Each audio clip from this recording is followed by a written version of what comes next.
All right, everybody, hello and welcome to Extreme Hangout Metaverse. I am coming to you live from StreamYard. If you're just getting into the space, we have a lot happening here today, and we're going to guide you through the entire thing in case you've never partied in the metaverse before. Our live stream is on a 10-second delay from what's happening in the metaverse, so be patient there, but all the info is coming in. I have my main man, Francesco, on the chat, and he's providing information for you there. If you have a question, feel free to type it into the chat. I'm going to be explaining how to use the space and how to best enjoy it.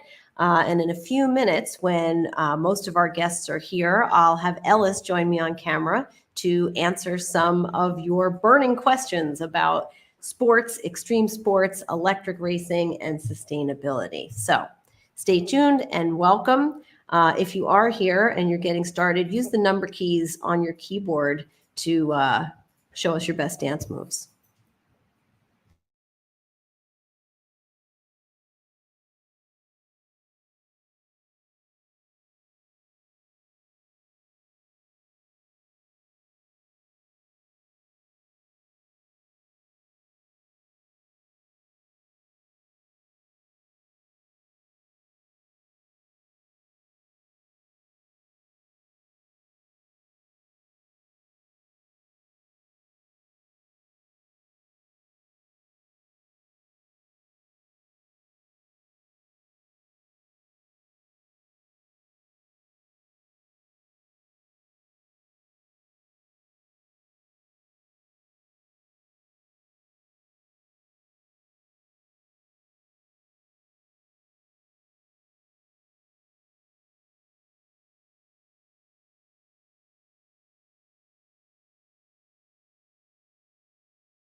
So I've got a little 80s music going on here in the background, but as you're joining us today, we're going to give a few minutes for people to get into the space. If you've never been in the metaverse before, take a look around. If you click on the little avatar in the front of your screen on the lower right-hand side, you can choose something else to be: a battery, an avocado, not a lightning bolt today, a gorilla. Take your choice. And if you need to, you use the arrow keys to navigate around, and press escape if you need to utilize any of the buttons at the bottom there for the menu. So again, we'll give it a few minutes to get all of our guests into the space, and then we will be excited to get started.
So welcome to everybody who's already here in the space. We're giving a few minutes for people to keep joining, but I am Michelle Spezia. I am the team principal and CEO at Ellysium Racing, mom and manager to Ellis, my electric racing driver, and welcome to the first ever Extreme Hangout Metaverse. I'm going to be giving you lots more information about this event, what you can expect over the next few hours. So while you're here, check out everything there is to see. You can visit our theater to see some video. You can visit Ellis's gallery to learn about Carbify, who is our carbon compensation partner. And you can see our speaker wall and see all of the great people who are going to join us today on our stage live to bring you some interactive and engaging sessions. Keep an eye on the chat. Francesca will be live in the chat giving you all the tips and tricks you need. You're welcome to type there and ask your questions, whether you have a question for Ellis or the team, or if you have a question about how to make things work here in the Ellysium on cyberspace. So don't be afraid to ask.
All right, everybody, we are going to get this party started in just a moment. I want to welcome you to the first ever Extreme Hangout Metaverse.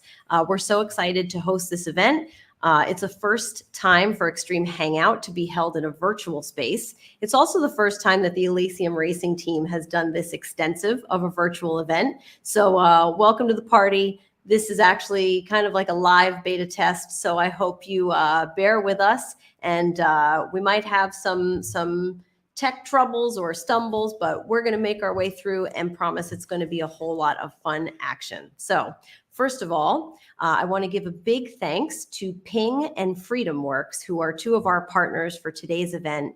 Ping is an online virtual racing game, which you are going to get to enjoy in just a little bit during one of our breaks. So you're going to want to make sure you have your smartphone handy. You're going to need it for both our Ping racing today and also our quiz later on in the event today. So keep your smartphone nearby. Second of all, FreedomWorks. We are here in Chichester, England. We've been at the Goodwood Festival of Speed for the past 4 days. And so we stayed here on location, and FreedomWorks was so gracious to offer up their space today for us to use as our Ellysium Racing HQ for this Extreme Hangout event. So thank goodness for their high-speed internet, their free drinks, and this wonderful office that I'm coming to you virtually from in our real-world location. So Ping and FreedomWorks, thank you so much. Extreme Hangout, if you're not familiar, is a nonprofit established in 2021. They've held 21 events globally, including 3 at COP. They've had over 1,000 speakers from 140 countries, but this is their very first foray into the virtual world. So originally, when Ellis and I had the idea to host an event like this, we said, oh, we should do a TEDx. And TEDx said, you know what? We don't think the metaverse is a legitimate space to host an event. And so when we found Extreme Hangout and they were more than willing and very excited to host us, it was a match made in heaven. So we went for it and decided we would both take this step. As we say at Ellysium Racing, the rewards of being first far outweigh the risks. So once again, this is kind of like a live beta test. We are hoping that the internet gods are on our side and all the different platforms we're using to bring this event to you come together without flaw.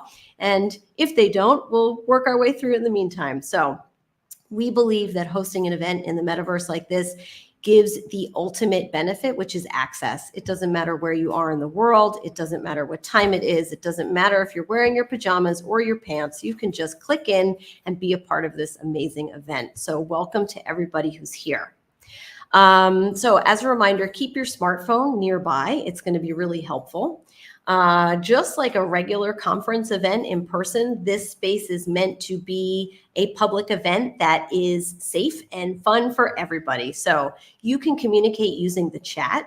Please be mindful of being polite and not being inappropriate. I think that we can all use our best judgment in being good humans today in the Ellysium metaverse space. And know that, you know, Francesco is my AV guy and pretty much our digital bouncer, and he can bounce you right out of here if we feel like things aren't going appropriately. So you can post on socials, take a screenshot, take some video grabs. We'd love to see you support us on Ellysium Racing and also Extreme Hangout. And without further ado, we're going to get the party started. How are we looking here?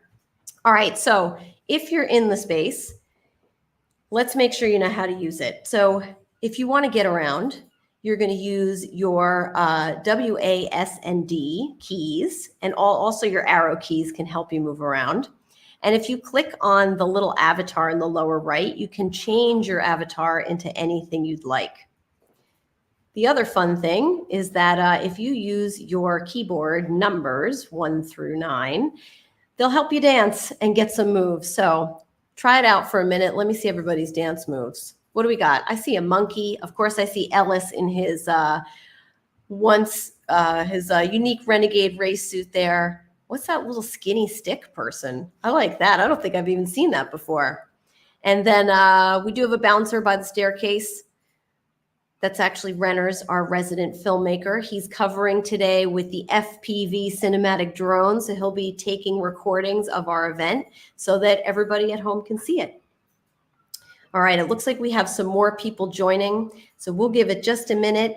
And then I'm going to introduce a film by Let It Ripple. I used to use this in my classroom a lot when I was teaching middle school. And Let It Ripple is a nonprofit run by Tiffany Shlain, who is an award-winning rather, filmmaker and artist. And she put this project together called A Declaration of Interdependence. And when I was planning for this event, I feel like this film, even though it's just a few minutes long, really exemplifies my favorite SDG, which is SDG number 17, Partnership for the Goals, and how it's going to take all of the goals and all of us together to really make a difference when it comes to sport, sustainability, and climate action. So I'm going to sign off here for just a moment, and Francesco is going to get that film up. And after that, I'll be back with our first session.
Hey, all, if I'm unmuted here, can you hear me? Ah, fantastic. Okay. So the funny thing is that even when I'm here, I'm still live, although you are all in like the green room, I'm still technically live on YouTube. So that's why I'm keeping myself on mute when we are not live in the session to make sure I don't say anything really silly. But Cade and Vic, awesome to have you. You guys look good. All ready for your session. I have great questions for us, and we'll just, have a natural conversation. Sky, you look good to go. Isaiah, I see you here, but you don't have any video feed yet.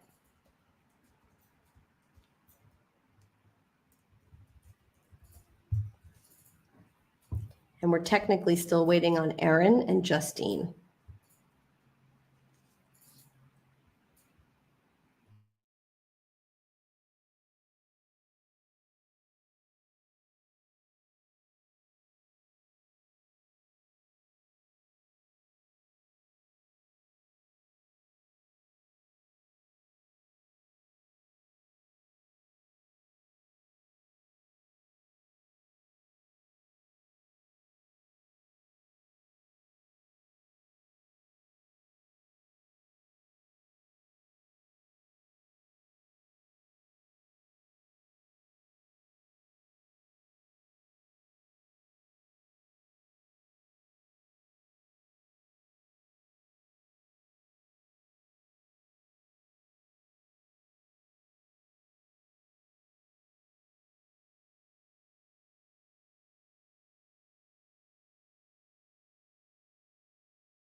All right, everyone, thank you. And I hope you enjoyed that film. I hope it helps you understand.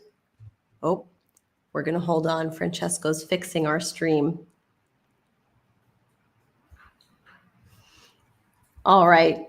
I hope everybody enjoyed that video. I think it really speaks to how important it is that we're all working together, and especially in the sports and sustainability space, athletes and climate activists from all different perspectives can come together to create amazing solutions to have a better future. So in just a moment, we're going to get ready for our very first session, which is called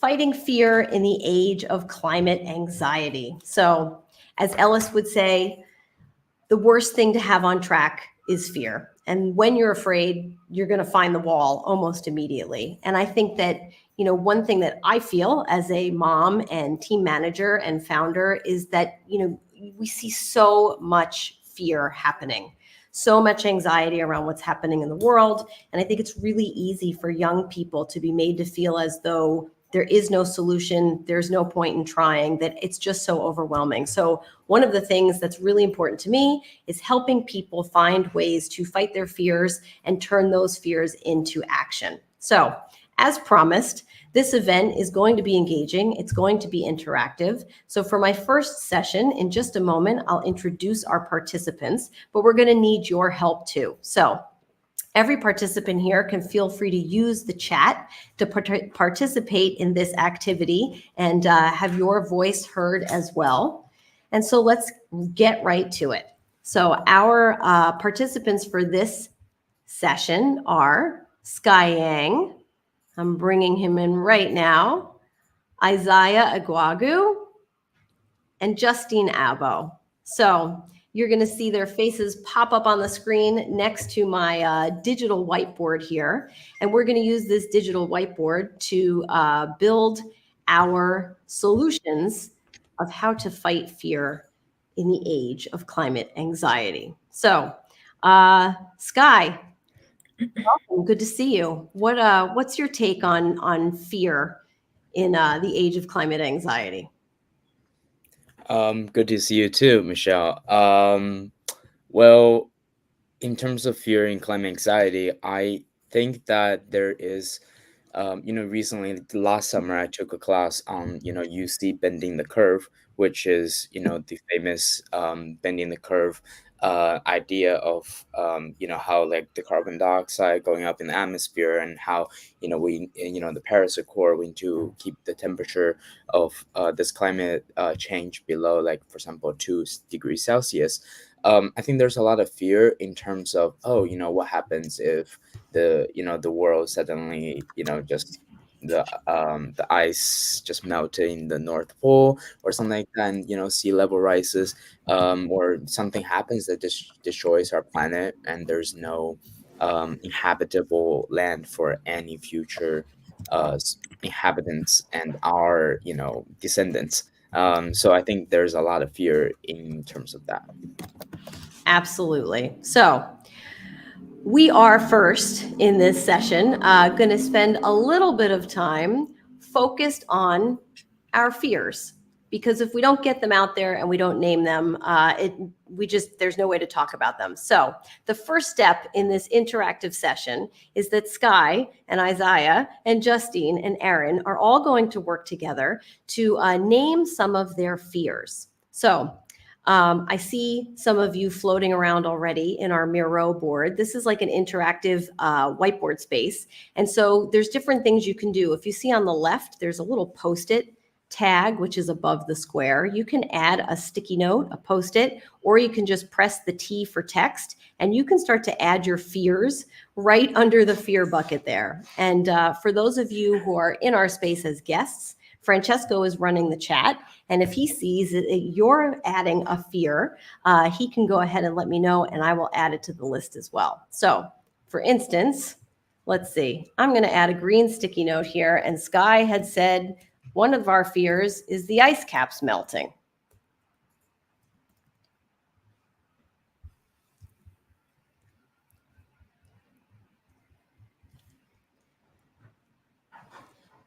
And another fear was that we won't reach our goal of 2 degrees Celsius in time.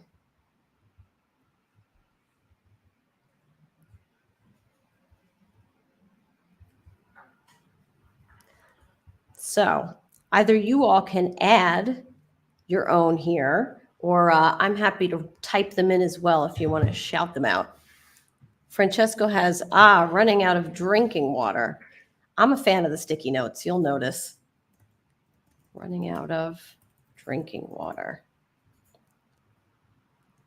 I'm going to stick this one on a sticky note as well. All right.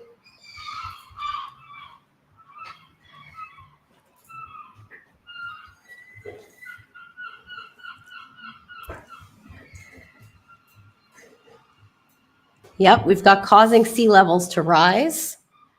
Michael Chodroff says it's going to get too hot for crops.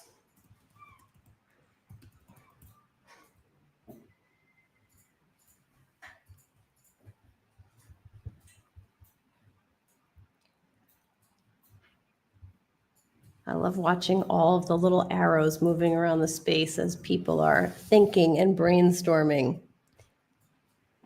All right.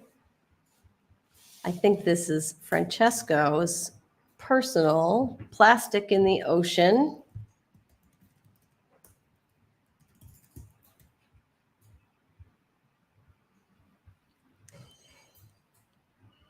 I see climate inequity and the effects of climate change not being evenly distributed.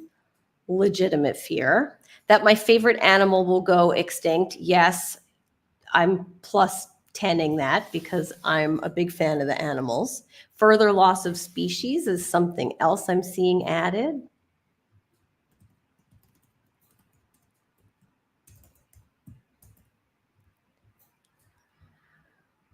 We're not short on fears, are we, people?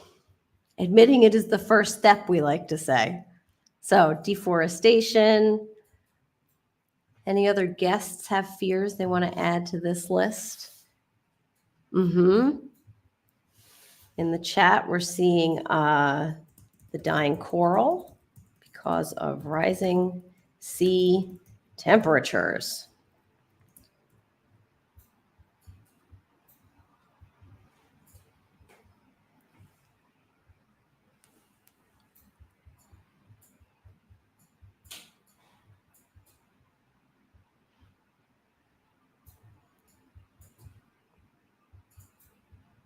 You all are doing great.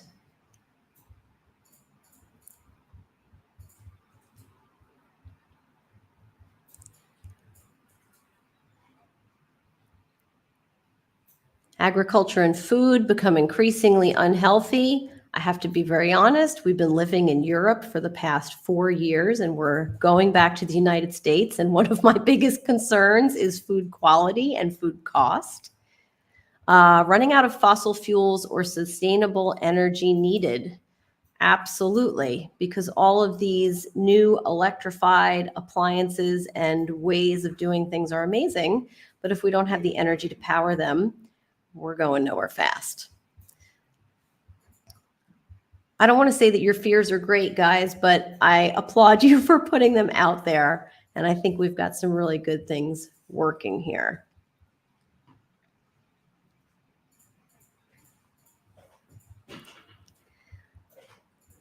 So as we're adding our fears here for another minute or two, I'm going to go to Justine. Justine, it's great to see you and thank you for joining us. Why don't you tell us a little bit about yourself and kind of where your focus is when it comes to your fears about the future? All right, thank you, Michelle. My name is Justine. I work in Detroit, Michigan. I specifically work in the zero waste area. I love to help businesses and people think about the way that we use products and what happens to it at the end of its life. Like, does it end up in an ocean? Does it end up in a wetland? Are you recycling it? And all those types of things, and coming up with new ways for products that we use to create a healthy environment. So that's a little bit of my background. Yeah. Awesome. Thanks for sharing. Isaiah, I just added your post-it for decline in economic climate. So as a racing driver yourself and a social scientist, tell us a little bit about what you're thinking about when it comes to fears about the future. Yeah, thanks for that. I was useless using that the application. So you saved me there. But yeah, I'm Isaiah Gwagu, club racer, racing driver, social scientist. And yes, I think it's common for us to think of just environmental climate as an issue, but let's say we do find solutions towards that, but we don't have the right sort of mentality in distributing those solutions in a way that is equitable and that is, you know, progressive towards the wider social welfare, then that's a fear for me in terms of our macroeconomic climate and how we have the resources to solve these issues, but we are not collectively, for whatever reason it might be, acting upon it in a way that is, you know, that is demanded of our current climate, our current situation. So that's the way I approach it, and from the sort of sociological avenue. And yeah, that's my academic background, so I can't help but take that course of action. But I think that's a very prevalent issue that also needs addressing alongside the environmental sort of interpretation of climate. Yeah, absolutely. And I think that's, that's a big part of what today's event is about, right? That all of you have different perspectives, you're from different backgrounds, different places, different areas of interest. And so bringing all of those together is hopefully what's going to get us through this session to hope and ultimately to action. So Erin, thanks for joining us. Maybe you could tell us a little bit about, how does it feel? I'm not that young anymore. I would say I'm your typical Gen Xer. I'm 45, but how does it feel to be a young person today? What are the messages that you feel you're receiving, either from social media or the news? What's the general vibe that you're getting? Yeah, I mean, first of all, thank you so much for hosting. Really excited to be here and for the intro. I think that as like a young person who's working in not just the climate space, but then also the more like entrepreneurial, like enterprise avenue as well, the messaging is definitely like very mixed. Like when you go online, and I'd be curious to know how the other panelists feel as well. Like when you go online, there's this real sense of like doom and gloom and like, oh my gosh, like the world is ending, so I'm going to lay in bed all day because like that's the only way that I feel like I can control this. And so I think that even in this context with the framing of, climate anxiety, like I don't want to discount that like there are very real problems and like you probably should be a little anxious about the future, but instead of, taking that energy and then just being like, okay, there's nothing I can do, I think that there's a real power in like turning that narrative around. And being very intentional about, maybe previous generations messed it up, but maybe we can be part of the solution. And so I would say like I've been really impressed with like other Gen Zs that I've been working with, and like especially people who are younger than me. I'm 23, so I'm kind of like on that cusp. But I think like especially people who are younger and like Gen Alpha, like there is more of that like I still took typing classes when I was in, elementary, middle school, and like these Gen Alphas, they've just got their little tablets and then they're like writing treatises on like, climate change. And I really commend that. And I think that there's a future here where we can deal with the environmental aspects, kind of to Isaiah's point, and do it in a way where it's like integrating with our current economic systems, hopefully more equitably. Absolutely. Yeah. I mean, as I was saying before, I think it's just, such a core belief of mine and a mission, especially at Ellysium Racing, that, innovation and curiosity and problem solving, none of that is born out of fear. We talk a lot about critter state and smart state, and critter state is your kind of your reptilian brain, your fight or flight response, like, oh my gosh, the world is burning. And in today's environment, that's like, well, okay, I'll just doom scroll TikTok because I'm not sure what else to do.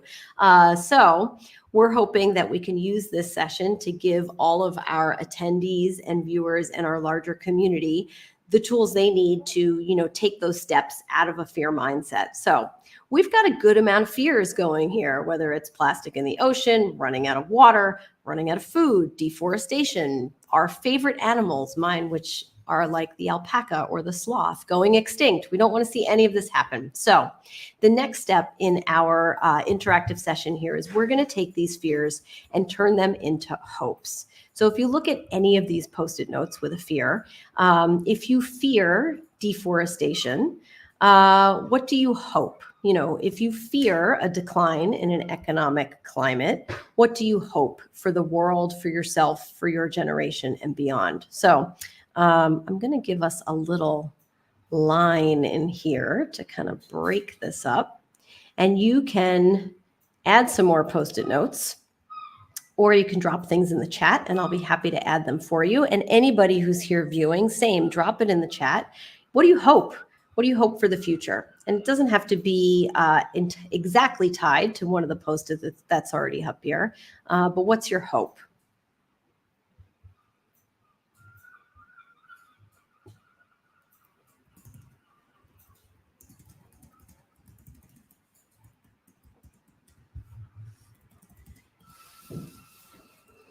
I'm going to put in that I hope that we work to protect natural habitats. If I could spell, it would be helpful. All right, we have Michael says he hopes that we have a movement for more energy efficient indoor hydroponic gardening. Incredibly specific, but wonderful. And actually, the great state of New Jersey is doing a wonderful job of this. I think there's a few companies right now that are focused on hydroponics and things happening. Oh, we got things coming in fast. I'm going to add them. Amber says protection and restoration of our wild places. Oh, I had put, I hope we work to protect natural habitats. So Amber and I on the same wavelength. Citizen assemblies.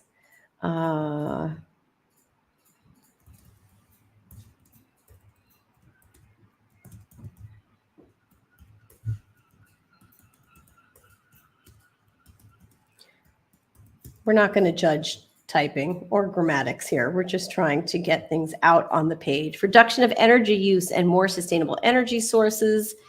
Better people making better decisions. This might be the biggest Post-it note I put up on the screen. Here at Ellysium Racing and Extreme Hangout, we are not taking political aim, but I think that leadership in all of its forms, in all of its places and spaces is so essential.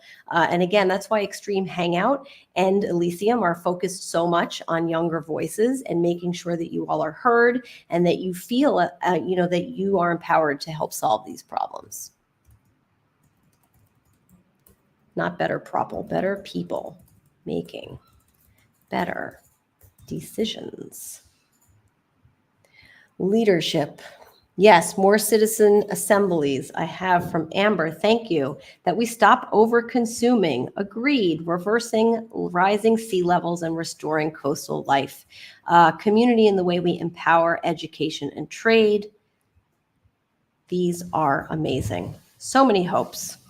More hopes than fears, I think. All right. Let's give this another minute or two. If any of you have something you want to add, feel free to pop on the mic and share your thoughts and ideas around your hopes. I just want to say, I think it's really interesting that our fears are like very tangible, like plastic and sea levels. And I think it's very telling that our hopes are very people-centered. So I think that is such a cool thing. Yeah, when I was writing down the fears, I thought the same. I'm like, okay, these are whats. There are lots of like whats. And you're right, very like food, plastic, oceans, ice caps, things. And you're right, all of the hopes have a lot to do with people, that's a really interesting insight. We have anything else from in our chat here?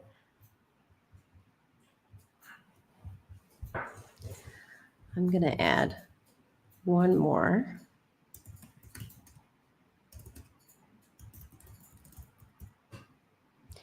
I have a hope for new business models. I know that many of the people here today, both on our speaking presentation panels and in the audience, are involved in sports. And we have Isaiah, who's our social scientist, but also focused on the economics. And I think I think it's connected to this piece about better people making better decisions and decisions that are good for everyone, which is not an easy thing to do, admittedly. But I think that there is a lot of innovation to be had in improving the business models. I think there's a lot of old ways of thinking, and a lot of that has to do with late stage capitalism, which this event is not entirely about, but I think that there is a lot of room for new and interesting models and ways of doing things that can benefit more people in more ways. All right, so we've got fears, we've got hopes. As I like to say, ideas are cheap, execution is everything. So most of my young panelists here have been or are involved in the startup space in one way or another and are young entrepreneurs, so they know what it takes to get an executable idea off the ground. So we're going to move into action. So if you can take a fear and or a hope, turn it into an actionable idea for all of our guests and show them what that means. Bonus points if you can connect it to one of the Sustainable Development Goals. So if you wanted to act on one of these hopes, what could that look like? Maybe it's a business idea. Maybe it's a research project. Maybe it's an experiment. I don't know. How could you take action on any one of these things? And if your idea is too long to fit in a Post-it, you can very much hop on the mic and share your idea with us, and I'll do my best to encapsulate it.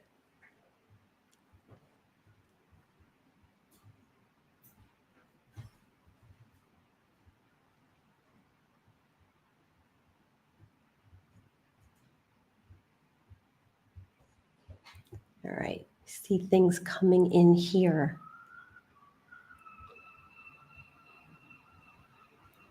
Anything that starts with small rockets, I'm down for. So let's see. This says small rockets for space exploration for further energy development. I love it. Michael says providing access and empowering young people through education. Absolutely. Core pillar here at Ellysium Racing, and I know shared mission at the Ripple Center. So education, how, where, when, how do we educate young people to even know what to do or how to do it? And how do we help them take action? Create a website that tracks how much drinking water we have left and what we are doing to increase or decrease it. Love it. Amber says volunteering. Absolutely. Offer your time, offer your energy, your expertise, your talent. This is a great way to take action. Education, obviously the goal of SDG number 4, and quality education, and again, making sure that it's accessible to all people in all places. Sustainable enterprises, I think, kind of falls under maybe goal number 9 or goal number 11. Yeah, I mean, just to kind of discuss a little bit more, like, I think that when we think about traditional capitalism, there is this sense of, like, you know, forever growth, like the hockey stick. If you're in the startup space, like you know what that's like goal is to exit for 500 million, like 1 billion, whatever. And I think just like rethinking the ways that we think about like extraction and success, and like sort of that, like what it means to build a sustainable enterprise, like not just sustainable in the sense of environmental, but also sustainable, like it will live without you. So I feel like it kind of fits under goal 8 as well, which is like decent work and economic growth. Yeah, agreed that like more is not always more. There's this great guy named Faris Yakov, and he's super smart, and he does this great video piece. It's like such a weird lost internet thing. I'll have to find it and post it for everybody. But he does this thing about the singularity. Michael says, well said, Aaron, if you're not reading the chat. So bravo. I absolutely agree. And this idea of that's exactly what you're saying, like hockey puck, you know, hockey stick growth, that it just can't go on and on and on. It doesn't work that way. So yes, more sustainable systems of all kinds. So we have some really great action going here. And this Miro board, when we're done with the event, all of the sessions activities will be on this board, and I'll actually be able to share it publicly with you all, so you can go back and check it out and take what you like from what we created together here today. So of my wonderful guests, Sky, Isaiah, Justine, Aaron, share with me some closing ideas or thoughts around what it feels like to take a fear, turn it into hope, and then take action on it. Justine, why don't you share with us? Of course. So I guess if I were to name an overall theme and then name it under one word, the word would be understanding. I think people develop fears, especially about new things that we haven't really been taught about in schools and stuff, much like climate change, when we feel like we don't understand it as well. I think this ties to the fourth sustainable development goal as well, which is quality education. So this might include like traditional education where we talk about climate change in school, or it might even include educating yourself and then educating the people around you, so there isn't really as much like climate doomism. Like if we look at one of our fears, mine I wrote is my favorite animal will go extinct. And if you think that that's going to be true, I guess my favorite animal is a penguin. So if I think that penguins are going to go extinct and I just have anxiety about it and stuff without maybe finding, like looking up the ways that like people are saving penguins and stuff, or like listening about it or telling my friends about it, you stay in this fear state without really understanding like all the work that is done by so many people around the world. Absolutely. And I think that like this kind of idea around niche action, I think should really be supported. That if you're all in on penguins, then go help the penguins, right? Because if you're helping the penguins and Aaron's helping the sloths and I'm out there with the alpacas, like collectively, the animal world is going to be okay. And then there's folks who are devoted to plastic and someone who's all about the coral, and then that's ocean stuff. Like, so, you know, I think part of this thing about fear is everything immediately is overwhelming and you feel like you have to fix everything all at once. Whereas like if you focus on what you're passionate about and attack that little piece of your world, there are other people doing that and other people doing other things. And then, you know, before you know it, we have our own hockey stick trajectory of actually being able to make an impact. So perfect. Michael says, Justine, preach. So excellent. Well, Isaiah, let's go to you. What kind of closing words do you have for our attendees and our guests today? A positive one, really.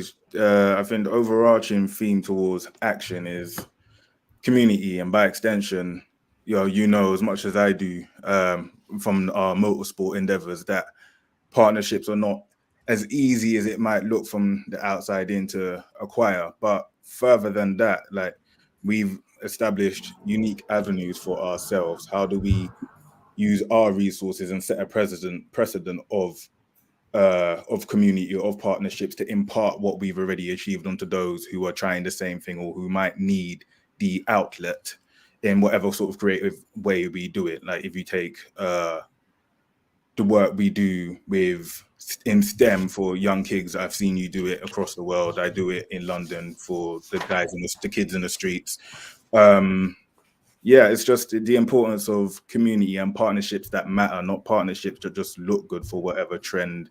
I'm a granddad, so I don't know what goes on social media. I just know there's a whole lot of trends.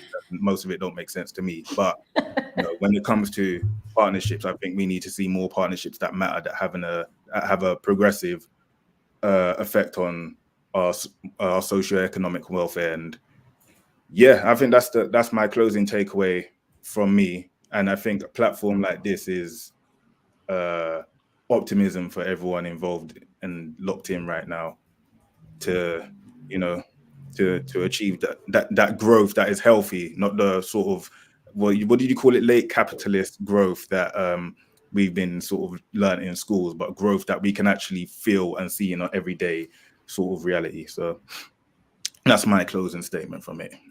Awesome.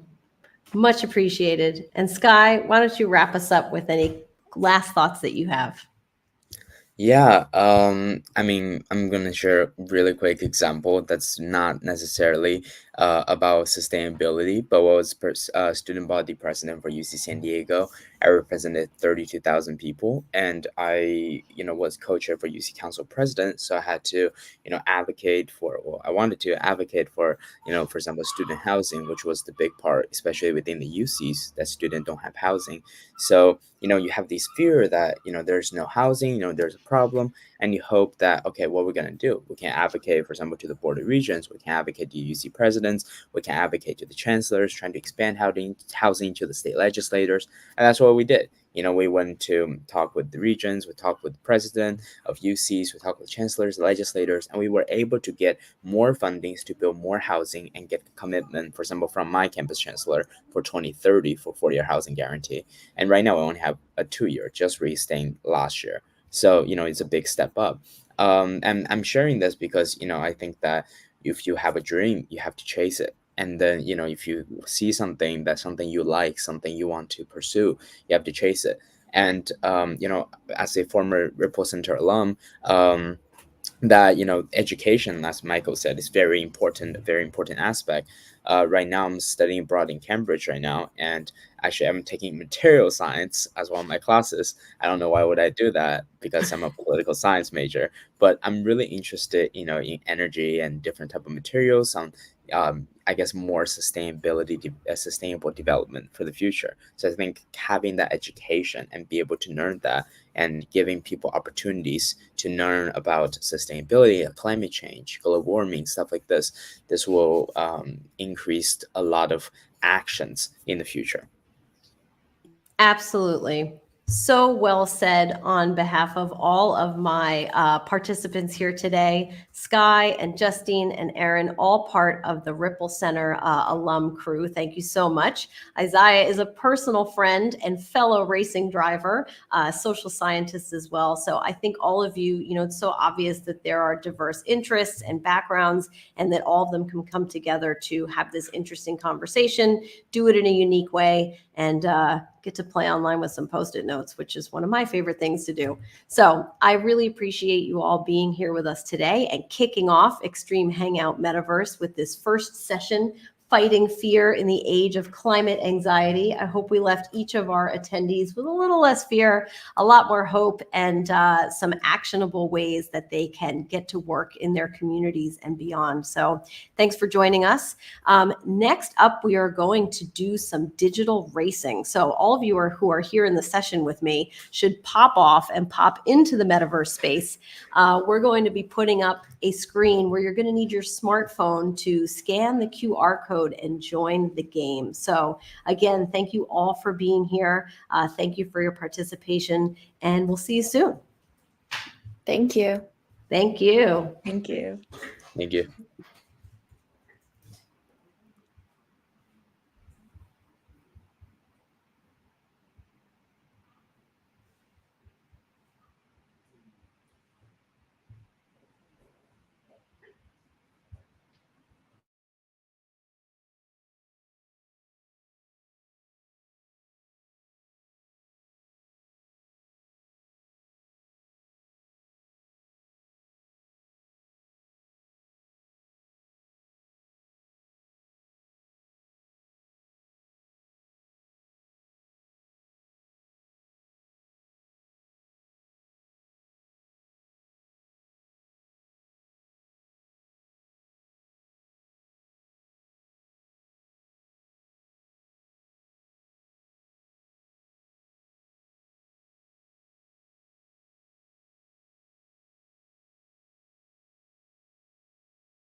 All right, guys, Francesco is setting us up on stage.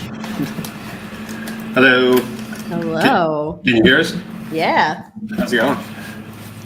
Nice work, Cade, on the racing game. That was Thank you. quite good. Let's try. All right. So just to remind everybody who's in our metaverse space, there's like a 10-second delay, but I think we should be okay here. So friends, fans, Ellysium and Extreme Hangout communities, welcome to our second session, The Game of Life, Learning How to Learn in a VUCA World. So I want to welcome my guests. I have Cade and Vic here from Sector X. And so we can start out if you gentlemen want to share a little bit about what Sector X is, and then we'll hop into a pretty candid conversation about learning, education, and gaming in the 21st century. So take it away. Oh, it sounds good. First, I'd like to say thank you, Michelle, and thank you to the previous guest. That was really good. That was a really good session. So I enjoyed listening to that. So Sector X is a virtual reality, augmented reality, and an esports gaming venue. So our first one is in Cherry Hill. We're looking to open up some more. So yeah, so we get to do some pretty cool things. We started out, we were the first ones in the US with free roam, which was 100% Wi-Fi. You didn't need to wear the backpacks on your backpack. We teamed up with a company, a content creator out of the UK, who's creating custom, proprietary stuff for us, so that we can bring to other people. We're also working with them on an environmental awareness, fully immersive program experience where people can interact with their environment as they go and try and do some of the things that our young adults talked about in our first session. So right now we've been strictly a retail, and we've done some educational processes and worked with some, with people in our community, because we do work with a lot of underserved communities. So we are moving more towards the education space because people are asking for it, because you have these kids, standard, we'll get into the, once we get into the questions, but we just realize that education is really the next thing for VR and AR. So yeah, I mean, with the technology itself, as you've seen it grow and how different generations have been interacting with like virtual reality, augmented reality, and the entire industry, so many people have been wondering, what is the next step? Because as fun as this is as just a gaming device, how do we use our devices to actually learn things? I mean, you look at computers themselves. Do we use them for one thing? No, we use it for everything. That's kind of where this technology is going to go. Awesome. Yeah. I mean, I think, Cade, that leads me right into this concept, right? So for those of you at home that don't know or who have never heard this term, VUCA is a term that's been coined to describe our world today, which is volatile, uncertain, complex, and ambiguous. And so I think, to Cade's point, a lot of things that we use early stage technology for aren't what the real utility becomes, down the line when they kind of grow and evolve and mature a little bit. So maybe each of you could share, what's the most exciting things you're seeing going on today in the VR and AR space as it relates to education? So I like to look at it as this could impact education. However, it is not a 100% education related technology. It's just how incredibly social XR and VR and everything could be. You can connect people from all over the world, and you can teach people from all over the world, from different environments, different abilities in different parts of the entire world, of just what is happening here. How can that teach somebody over here on this part of the world? You connect those people who have never would have had the chance to connect beforehand, and just tell so much about the world that could educate so many people. And I see it the same way. It's just telling the story. I saw it through the retail side, and as soon as I saw what it did on the retail side, how people reacted once they were in that free roam environment, how they knew in specific, they were on a flat floor, but when you put a hole in front of them viscerally, they reacted to it. And you could see it was an intense emotion. They would jump over it, jump to the side. If they landed in it, they would scream as if they were falling, even though they knew it was flat. But I was just like, you could really you could really do a lot of things. I started thinking you do a lot of things with this because we have scent, heat and cool. So once you hit them with all the senses, it becomes very realistic. So I was like, we could really transport, like I thought about my mom who barely knows how to use her touchtone phone. So I was like, I could take her to somewhere in Ireland, which is where she was born, and she was completely blown away. I didn't hit her with like the smells of Ireland or anything like that, but I was like, if I did that to the next step, I'd probably blow her mind and she'd have a heart attack. But I just saw that. I was like, wow, these kids are so engaged. It's so new. And then it's another one of those things. Once they figure it out, they get empowered and they want to do more. So I think it is the evolution of where education is going to go, because it gives one-on-one experiences. You can have a one-on-one experiences while you're with the group, but it goes to a whole nother level because you're immersed in it. So, yeah. Yeah, I think it's nice to hear you both talk about the social aspects of this and how it actually does create connection between maybe disparate communities or people.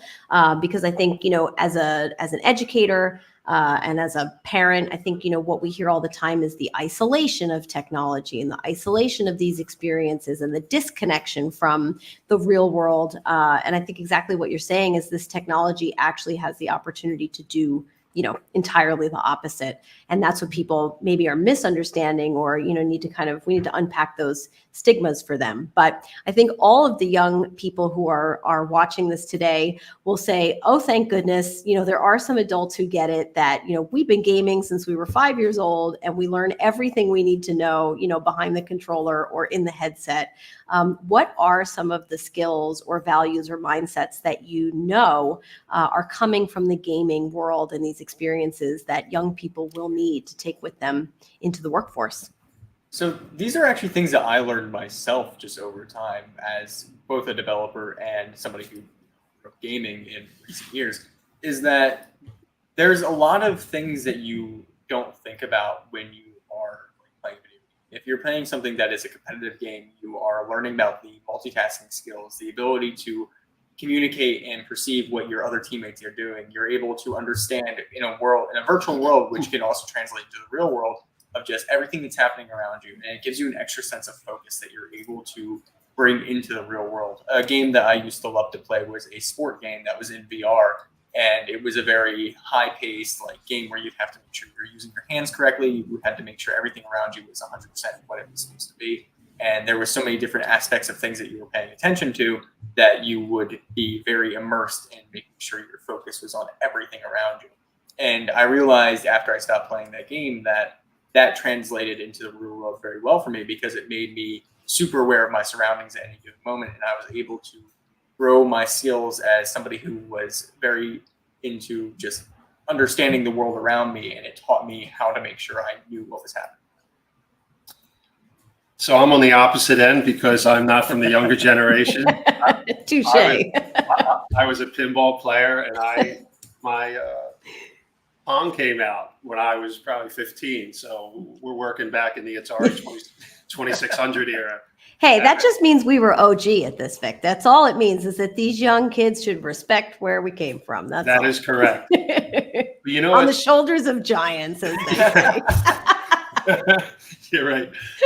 But you know what? Hand-eye coordination obviously was a big thing. And, we were doing some drone stuff for a while. And the Air Force was very interested in young men and young ladies that had very good hand-eye coordination because of, the big drone. Like, think about how things are going to be done. I don't really want to talk about warfare and things of that nature. But one of my favorite movies is a movie called Ender's Game. I don't know if you've ever seen that. That's one of my absolute favorites. It's a personal love. Yes, where basically they have this group of kids that knows they're born into that innate sense of what the gaming, the hand-eye, and and the amount of thought processes, and they understand it completely. And that's one thing when I started seeing my kids, which are now 30, playing like Doom, and they had 4 screens up, and they were all turning. I was getting motion sick. I couldn't even handle just watching their 4 screens, and they just picked it up like it was like, oh, when you just I was like, literally, I'm getting nauseous. And they're playing it for hours and hours on end.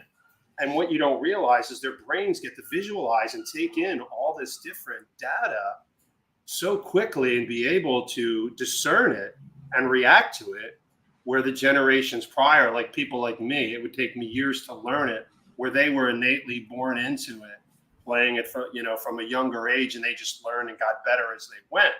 So I was like, so I'm a technology junkie. Just so you're aware, I own a smart technology company where we do stuff, and I always dug it.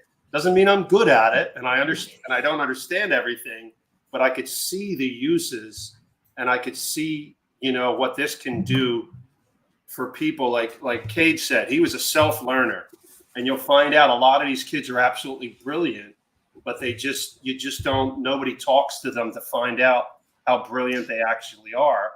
And they may be brilliant in the game and these other things. They just need to learn the other skills to be able to sell themselves, to the world for their value. Yeah, Ellis says all the time, I'm YouTube certified. Someone will say, well, how'd you learn how to do that? Right. I'm YouTube certified, and we, I think as educators and adults and entrepreneurs and people in the workforce that are looking to hire and bring these young new talents in, we need to find a new context of respect and understanding of where their learning came from and how they learned, and see the value in those ways of learning, and what they bring to the table as far as, being able to be resourceful or self-sufficient or identify, great sources versus terrible ones, and put that, right up there with a 2-year or 4-year or a technical degree. So, school of life kind of learning, I think, has a real place. Yes. So we had an actual, we received a grant from Camden County, which is one of the worst, I would say, for education in the district. And a big part of the program beyond gaming is the mentorship and talking about people skills, how to win friends and influence people stuff. But I mean, that's the stuff that nobody tends to teach. It's like they all teach the math and the science and the STEM and all this other stuff. And do a certain thing, it's innate to this generation, a lot of the STEM stuff, but they don't know, where do I go from just knowing it to be able to sell myself to, teach other people that I'm good at doing this, and this is what I could do for you. And then have that. And also the other side is letting them know that even though they're great, they need to understand what it's like to be humble and start at the bottom. And the coping skills. Yes. You know what I mean? That's the one thing I find, as someone, as a hirer and someone, I always talk about who raised you.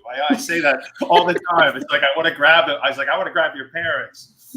They forgot to tell you a couple of really key things. Yeah. But that's where I really want to work on the other stuff, because I already know they're good at the technology.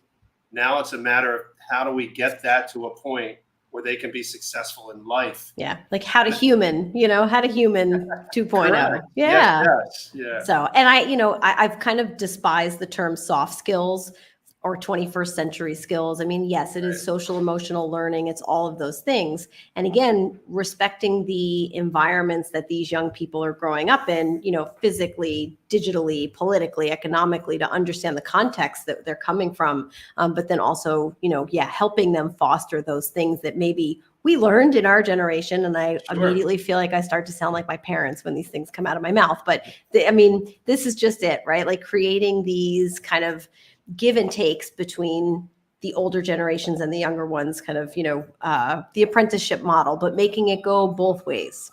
Right. Well, here's the same issue we run into at education, and this is what I found.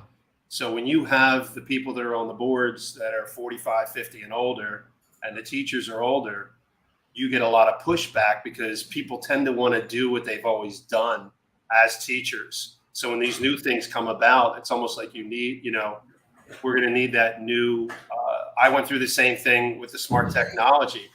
When you're trying to sell something to a 65-year-old person, they're the ones with the money that can buy it. That's right.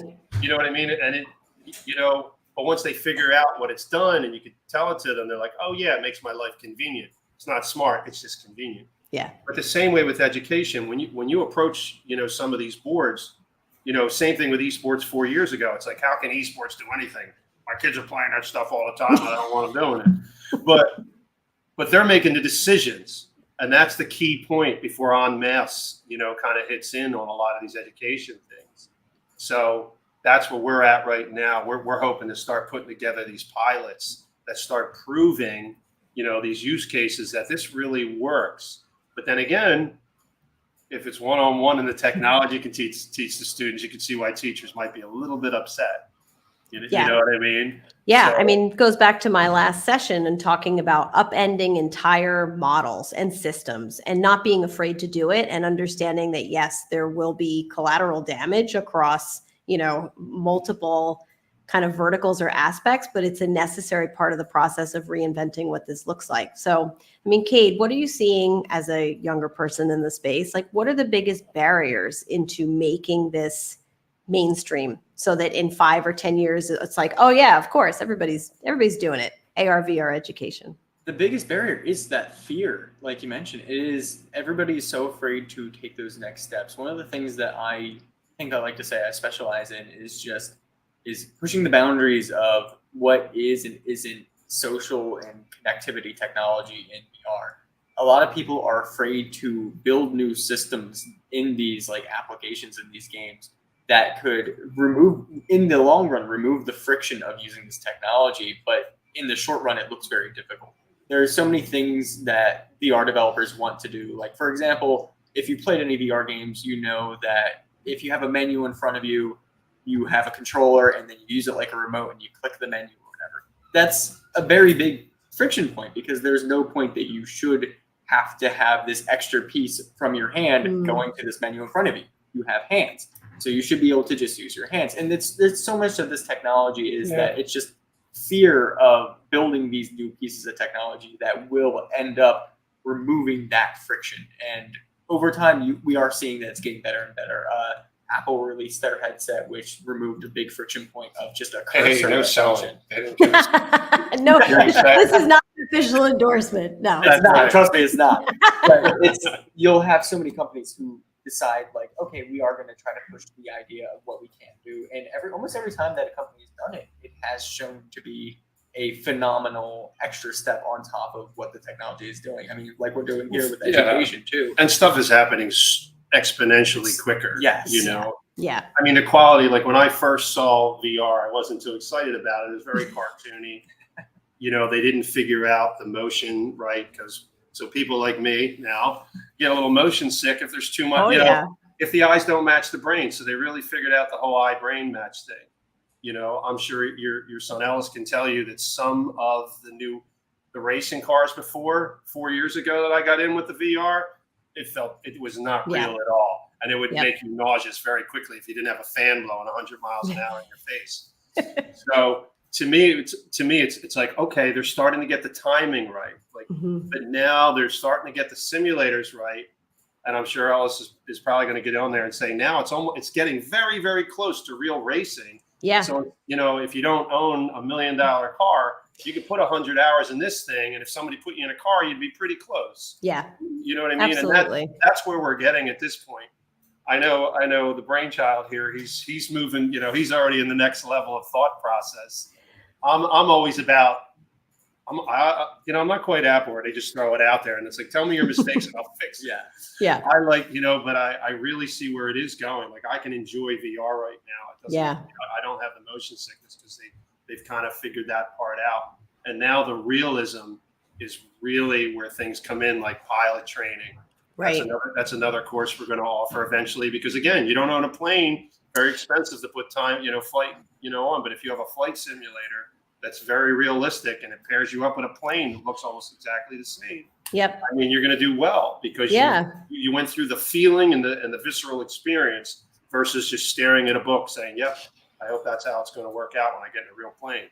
Right. I think it brings back again these important themes of the democratization of the access to these types of experiences. And yes, VR headsets and the PCs required and all the technology is still costly in the big scheme of things for a lot of people, but we're seeing that cost, it's like if you think about transistors and computer chips from the 60s and 70s, the exponential expansion in the technology and the economics of scale that will bring the cost down mean that, you may never ever get to a racetrack or take to the skies, but you can absolutely, drive an F1 car at Spa in 1979 if you want to, and likewise, have a 5 cents experience of Ireland, even if you may never get to go there, either because of constraints of time, energy, disability, whatever. So it's just expansion of access, which I think is really, really exciting and cool. So I do want to make sure if our audience members have questions that they're getting them in while we have time. So Francesco's on the chat here. If you have questions for Cade or Vic, please drop them in the chat and I will post them up here. But in the meantime, maybe you could each share with us, what's your hope we talked in the last session about fears and hopes and actions. So what's your hope for education and learning as we move into the future? I'll take the first one. Yeah. My biggest hope is that it becomes just using technology for education becomes a wider thing. One of the things I struggled with back in high school was I suck at sitting in a class and just trying my best to focus. I'm just not very good at that. And one of the things that I found myself being able to do was to teach myself with technology. I originally didn't think that I would want to go into the software development space or try to figure out how to do this type of coding or this design philosophy. But that's just because for the longest time, I didn't know that was an avenue I thought I could go. And once I found that myself able to start learning these things and found that I really liked learning it myself, those are the avenues I started going in. So I guess one of the biggest hopes I would have is that in the long run, we start integrating more both immersive and regular technologies in the actual education process to not only help educate better, but also to show these students that there's more paths that they can go besides the basic prerequisites that they're used to going. Yeah, absolutely. Yes. So I'm a teacher. I've been teaching education for 20 years, and I can see when kids shut down. And and it used to be you get a 10-minute window, then it's 9, now it's down to 3, and now I tell them to pull out their phones and look stuff up. Yeah. Because their attention span. So a lot of what I see now and what's happening just with the youth is engagement. How do we, how do you engage these kids and to make them find anything exciting?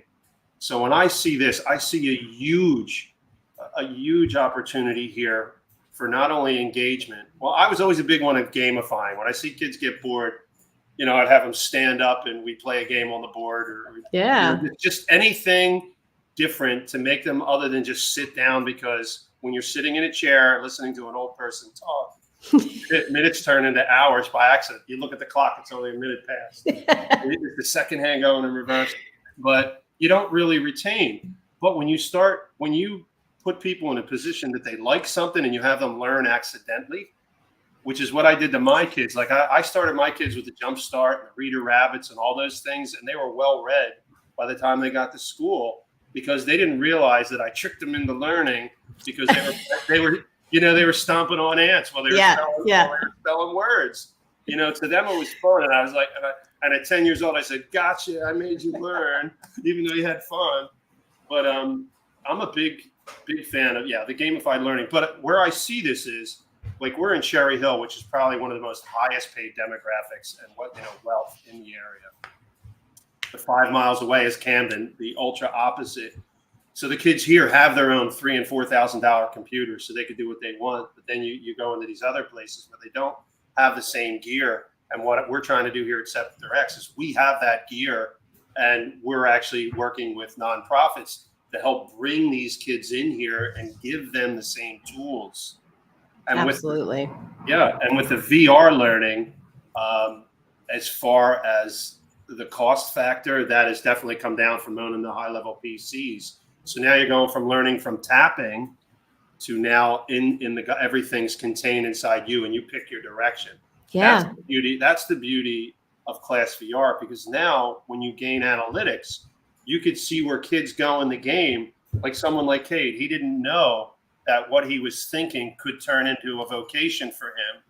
But now what we can do, we could actually see where the kids are looking, so we can gain analytics off of that, where they're clicking. Now we can find out this person is an analytical thinker, not saying they want to be an accountant or an engineer, but then you have the other people that head towards more the art side or whatnot. But now you start moving them or being able to ask them questions about, did you ever think about doing this? Because I don't think anybody really asks them without any reference or context. Right. So now I think, we're going to get to a point where now the data is going to start showing how we can actually help these kids and find out where they're not rounded properly, because that's the problem. They come in with a quarter round or maybe a half. It's like, how do we fill in the other gaps? Yeah. So that plus, obviously use case studies have already been done. Engagement, absolutely. It says, you only remember 10% of what you learned from reading, but 90% of what you learn through an experience. Like if you try and think about what you did when you were very young, you don't remember what you read, but you can remember a time that you spent with mom or dad, a good experience or a bad experience.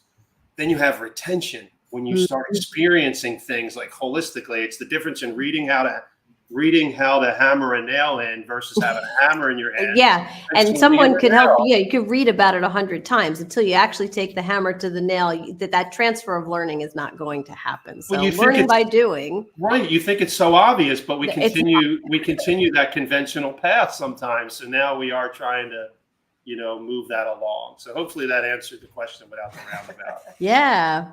All right, we've got a few comments and questions from our community that I want to fit in before we go. So movement is key, which I 100% agree with. I was a Montessori teacher, so, we're going to get up and moving in a minute after this session is over. But I agree that just what you're saying, right? Learning by doing, being active, allowing students time and space to move around the classroom or whatever environment they're in, because sitting in a desk in front of a computer isn't always the best way to make anything stick.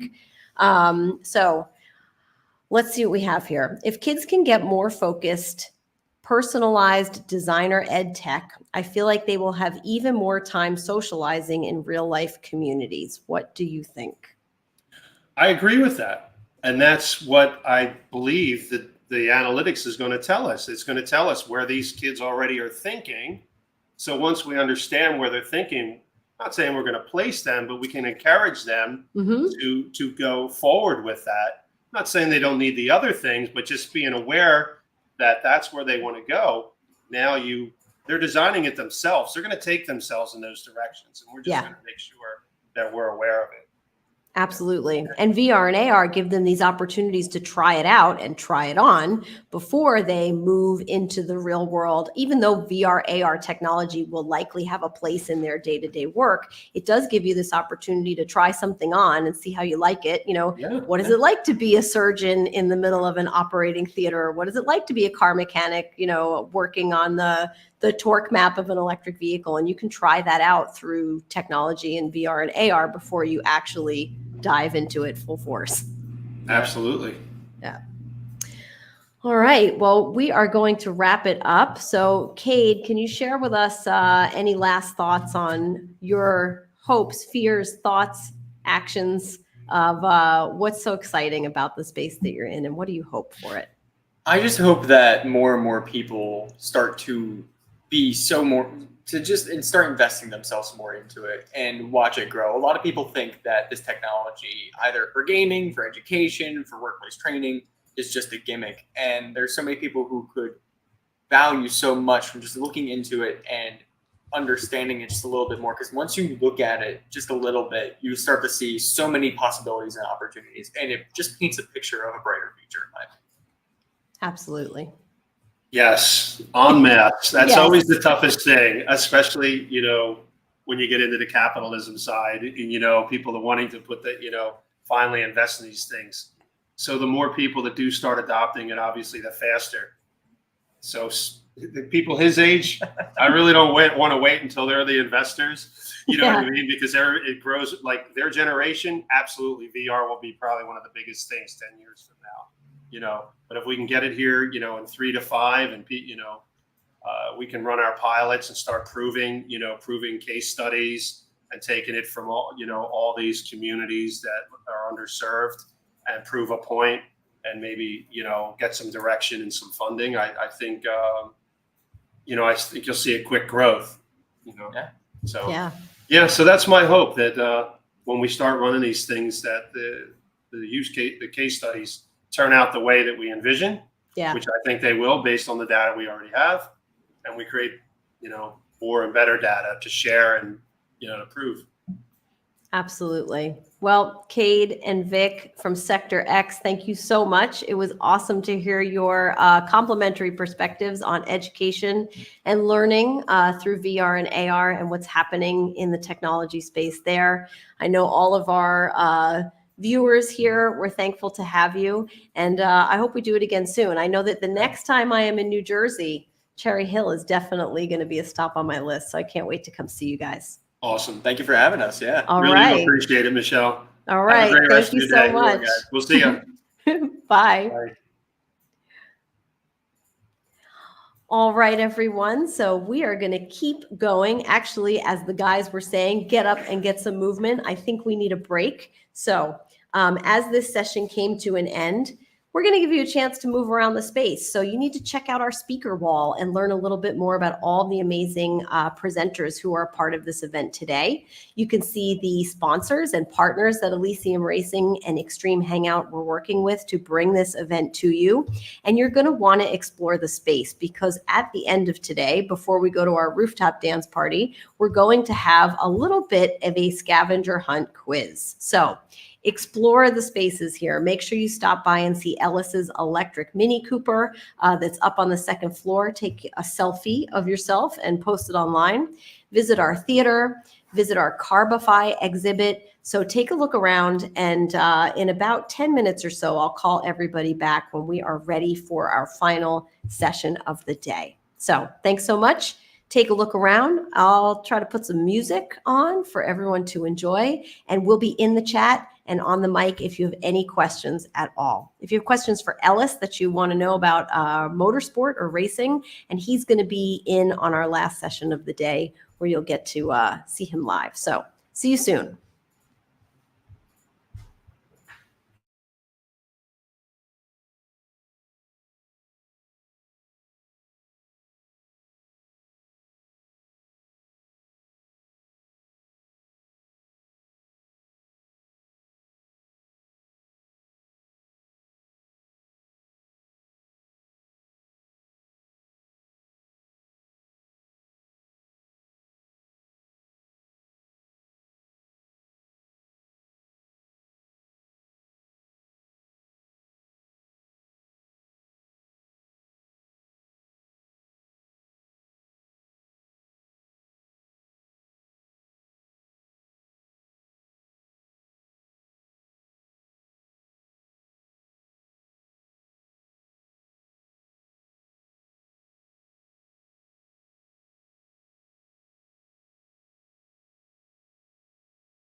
Well, I think as Francesco loaded our screen in here, you can see me fixing my hair. So just wanted to make sure we're all set for our final session of today, which is titled Asking Great Questions, Telling Great Stories.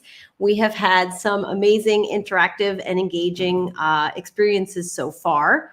We've had some digital racing, which went super well. And we're going to have a quiz game coming up, so everybody needs to stay tuned. But before that, I have two amazing eco-athletes champions with me that I'm going to introduce on stage in just a moment. And we two are going to work through a very interactive experience that we're going to need some audience participation on. So I'm going to bring Ellis and Riley to the stage. It's very nice to have you.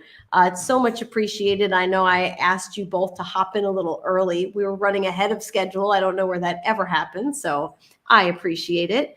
Riley, it's great to see you. Maybe you can just introduce yourself to our fans and friends here today at Extreme Hangout. Absolutely. Thank you, Michelle. I'm excited to be here. Hi, my name is Riley Barr. I'm an eco-athlete, so I'm a former Division I runner for Florida State University, and I got involved with eco-athletes at my time at Florida State.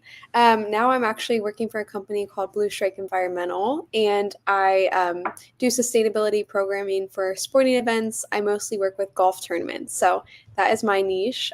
We do waste diversion and greenhouse gas emission calculations and reports for golf tournaments. So any questions around that, I'd be happy to cover topics on that, but I'm excited to be here. Thank you, Michelle and Ellis.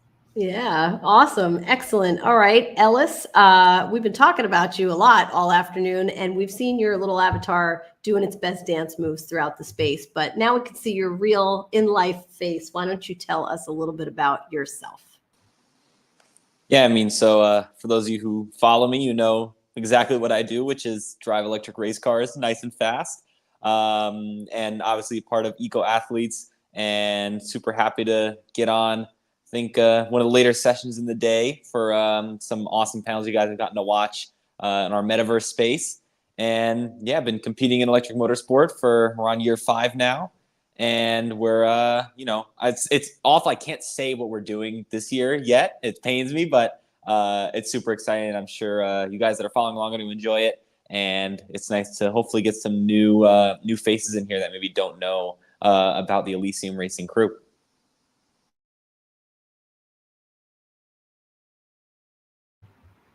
Excellent. Thank you so much. Ellis and I are playing that game of mute, unmute because we're in the same room across the desk from each other, but I think we're making it work. So we are going today, Riley and Ellis and I and our wonderful audience are going to do this activity together. It's something I used in my classrooms for a long time. I'm going to say it's a little bit of a challenge, but I know that you all are going to be just great at it. So again, at our first session, we talked a lot about fear versus hopes and action, and the fact that, you know, curiosity and innovation and, you know, basically solving the world's biggest challenges is not born out of fear. And asking great questions is often the initial kernel of coming to, you know, maybe tomorrow's next best solution to some of the world's biggest challenges. So we are going to do this activity called question formulation technique. So QFT for short. I'm going to lay the ground rules out here, and we're going to go step by step. I'm going to participate as well, just to make it fair, because why should I just watch you all do the work? We're going to work together. And I'm going to ask that any and all of our community participants hop in as well. So remember, you can use the chat to add your input, and Francesca will share it with me, and I'll make sure it makes it onto our digital whiteboard here. So the purpose of question formulation technique and the rules of the game are, I'm going to present Riley, Ellis, and our community with what's called a question focus, which is going to be a topic that we're going to build around. Here are the rules of the game. You are to ask as many questions as humanly possible. Do not stop to judge, answer, or discuss any of your questions. This is typically the part where most young people get hung up. All my students would want to like talk about what the question was or tell the answer to the question. No, just brain dump the questions. Also, write the questions exactly how they're stated, whether someone states it to you or it's coming out of your brain onto the page, because often there's lots of iterations on the same question. So write the question exactly as it comes to your mind. Even if it feels a little half-baked, we're going to work on improving them across this activity. And finally, if you have a statement, figure out how to turn it into a question, okay? So those are our rules. If you break the rules, I'll just remind you and revert us back to staying within them. We're going to spend, I would say, let's see how 5 minutes, 7 minutes goes maybe, of how many questions we can come up with. And so in just a moment, I'm going to reveal the question focus. I'll zoom in on it here on our Miro board so that everybody can get a better look. And then for Riley and Ellis, who are in the Miro board with me, you'll see that there's a text button, a T to the left in the tools, and also a sticky note button. The text button might be the best way to type our questions so that everyone can see them. And then I'll take the questions from the audience and see how fast I can type, not stopping for typos or grammatical errors either. Okay, so Ellis, Riley, thumbs up if you are game to play and understand the rules of QFT. All right, here we go. We're going to reveal our question focus in 3, 2, 1. All right, so your question focus is creating fan experiences of the future. So let's start cranking out some questions related to this topic. And if you are in the chat and have one, you put it there and I will copy and paste you into our interactive whiteboard here. So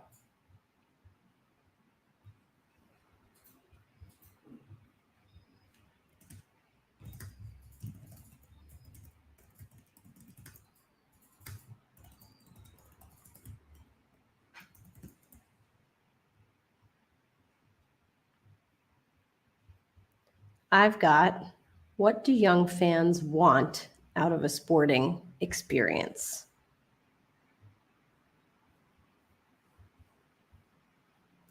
I can see Ellis across the desk and he's thinking very, very hard.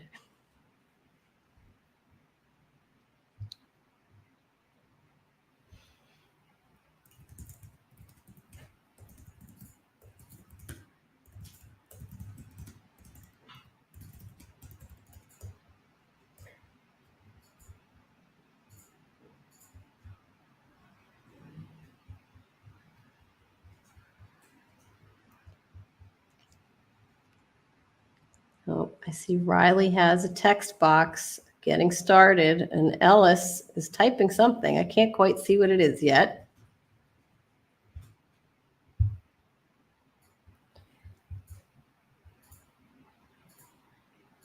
Ellis says, how can access increase for large-scale sporting events?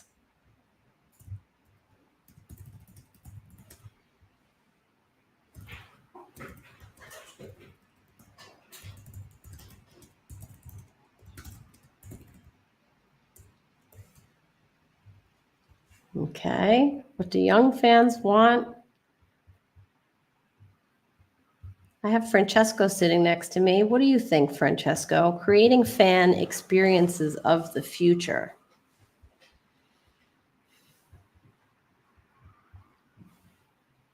Oh, what do we have for in the chat there? I think I see a chat. What kind of engagements? What kind of engagements?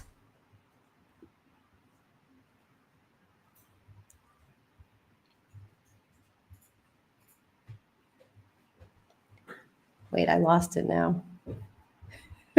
Sorry, hold on.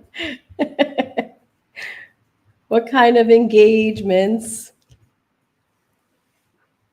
do fans enjoy most? Riley says, how can sports change fan habits? I like this. And how can fans become more educated at sporting events about their carbon impact? Let's see if I can, there. I think now we can fit. Oh yeah, look, we're fitting more on screen here. How can the stars of large sporting events be more accessible to their fans? This I like. How can star athletes be more accessible to fans? All right. How can every vendor at sporting events become more sustainable? Amazing. Gosh, reading these questions, I feel like I should have my Green Sports Alliance people here. This is their bucket. How can stadiums and arenas be redesigned?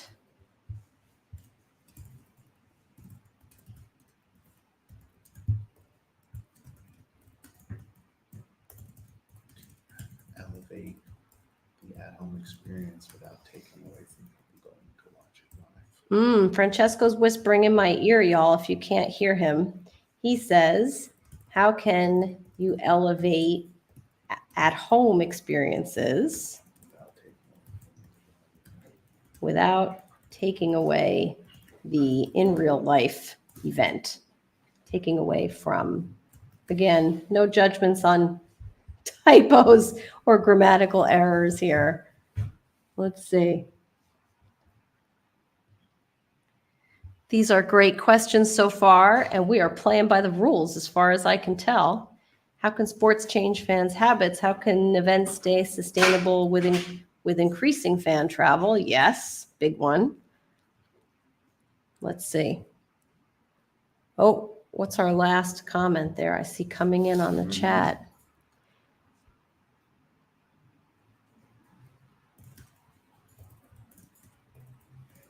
I'm not going to try to type and talk because it's not working. So hold on a minute. How can we? Can you copy paste something? I can. Oh, you can. Oh, hallelujah. Ellis is going to copy paste from the chat into our board here, which would be so helpful because my typing isn't going that well. Thank you, Ellis. See, you leave the technology to the kids. They've got it all figured out.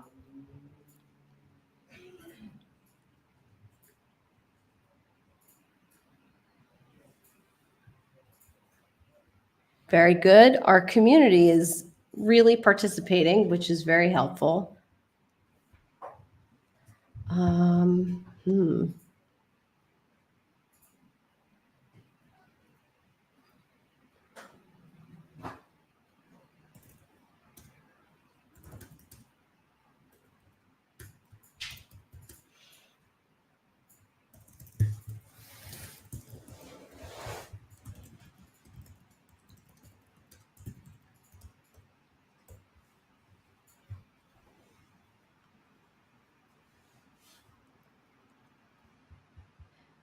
These are really good.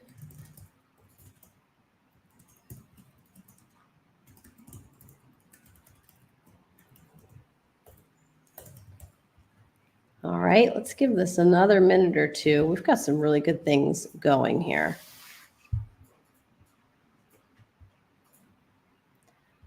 And I'm going to move some of these around a little bit to try to fit them in the screen better so that, because we're going to keep working with these same questions as we move on to the next step of this activity. So.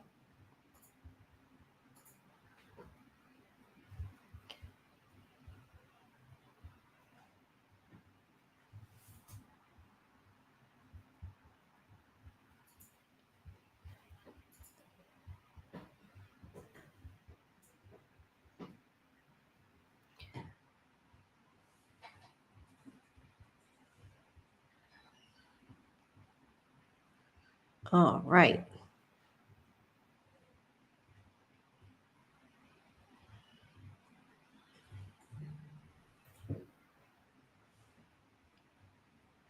Riley looks like she's typing in one more. Ellis, if you have any last minute burning questions coming to your mind, add them, and then we're going to move on to the next step of QFT.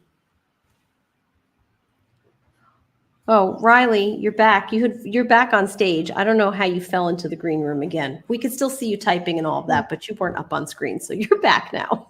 Oh, okay. Sorry about that. This is my first time StreamYarding. I think we're doing okay, but.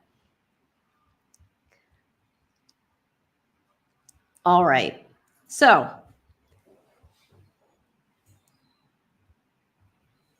We have got a lot of questions out of just a few people over the course of a few minutes. So again, the first step of QFT is brain dumping all of the questions you can come up with around our question focus, which was creating fan experiences of the future. So I'm going to reorganize my page here a little bit.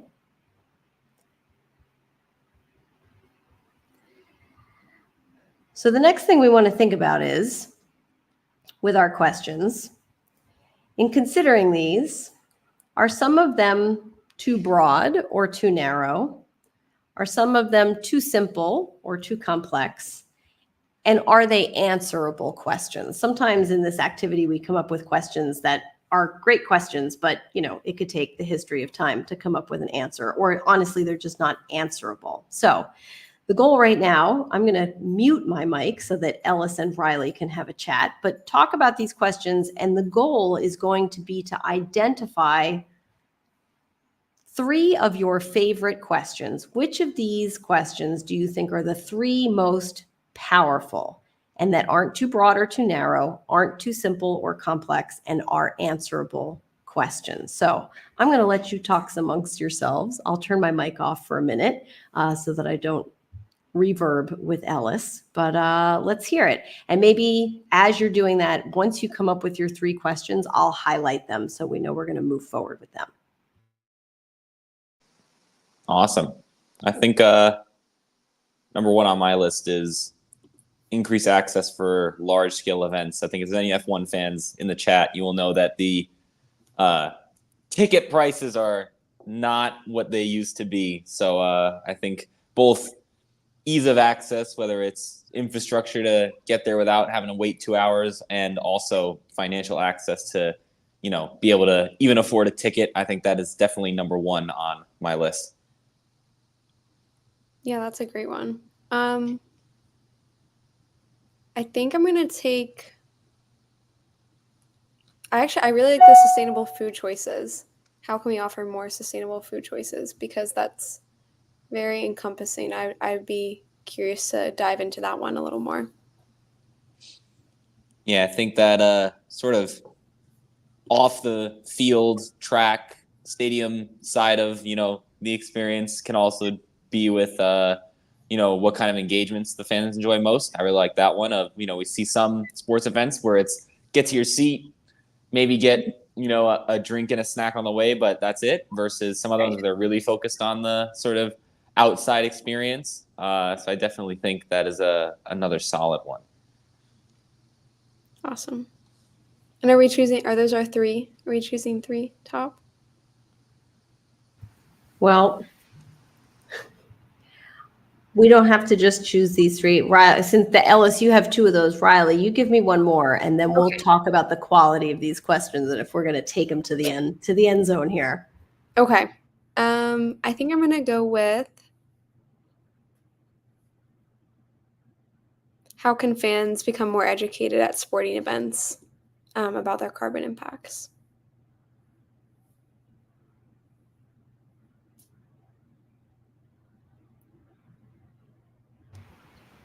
Awesome. All right. So, listen, all of these are great questions. I would say that how can sports change fans' habits? Like, that's a kind of a broad one. And I think if we were to pursue it, we'd have to break it down. I don't know. These are really good questions. And I think most of them are not too broad or too simple, and are not too simple or complex. Sorry, broad, narrow, simple, complex, and answerable. So Riley and Ellis have identified the following 4 questions. How can access increase for large-scale sporting events? How can we offer more sustainable food choices for events? What kind of engagements do fans enjoy most? And how can fans become educated at events about their carbon impact? So, how do you all feel about these questions? Do they feel broad, narrow, simple, complex, or answerable? How do they, does anybody want to change their answer, I guess is my question. I think I'm not ready to change because I'm excited to explore the last one, but I do think that one's a little broad about becoming more educated of their carbon impacts. But I do have some specific ideas for that, so maybe we'll get there. Yeah, awesome. We can definitely refine in the next step. So if you're feeling confident about it, then I think as athletes, you know how to go with your gut, right? Absolutely, yes. Yeah, I think I'm keeping on all of mine, so we're good. All right, so we have now identified out of, I don't know, what are there, 15 questions at least here? We've identified 4 that Riley and Ellis feel are powerful questions that they'd like to pursue. So here is the final step of our activity. I can't figure out how to ungroup this situation of things I made here, so I'm just going to move them over and hopefully include them in the next step. Here's what I'm going to do. I promise for everybody I will move. Was increase access one of the questions? Okay, how do we increase access? Let me move our 4 questions over here. Then I will zoom in. Then we can get to work. All right, so let's zoom in a bit more. So our 4 questions are, how can we increase access to large-scale sporting events? How can we offer more sustainable food choices?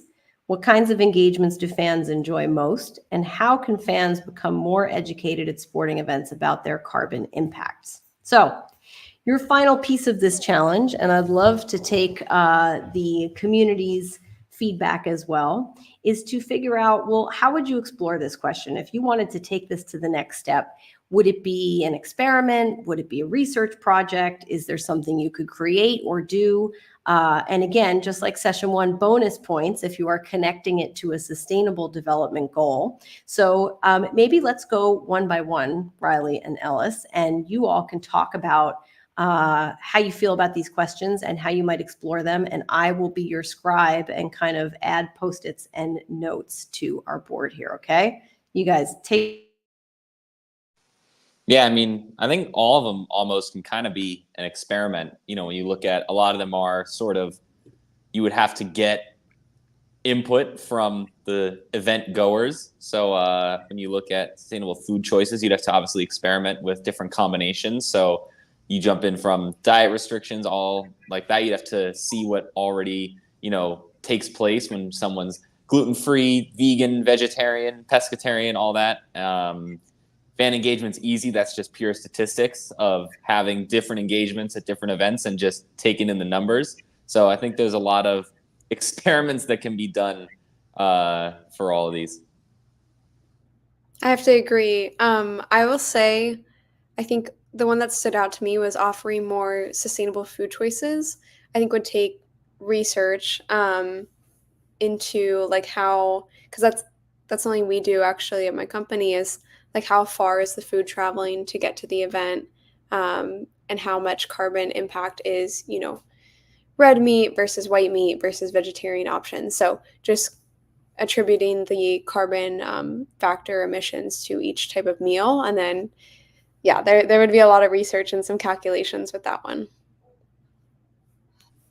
I definitely think that increasing access would be a lot of research as to why the barrier is so high. I mean, if you look at Formula One, I think their kind of inefficient calendar is up there with why their cost is so high. So stuff like that, you need a lot more, you know, behind the scenes work before you actually push something out. So I think that access for large scale sports events definitely is very heavy on the research side and jumping into, you know, not just what the difference is between, you know, 10 years ago versus now when it comes to cost, but also, you know, why it's gone that way.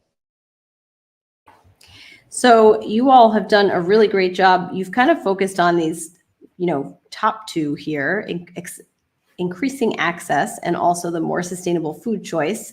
And it sounds like experiments and research would be the primary way of attacking that, at least at the start. I know that Riley said, you know, this last question about fans being more educated at sporting events about their carbon impacts is an interesting one. So maybe the 2 of you could talk me through, what are your ideas? Like, what type of creation or activation could you envision at a sporting event that would help educate fans?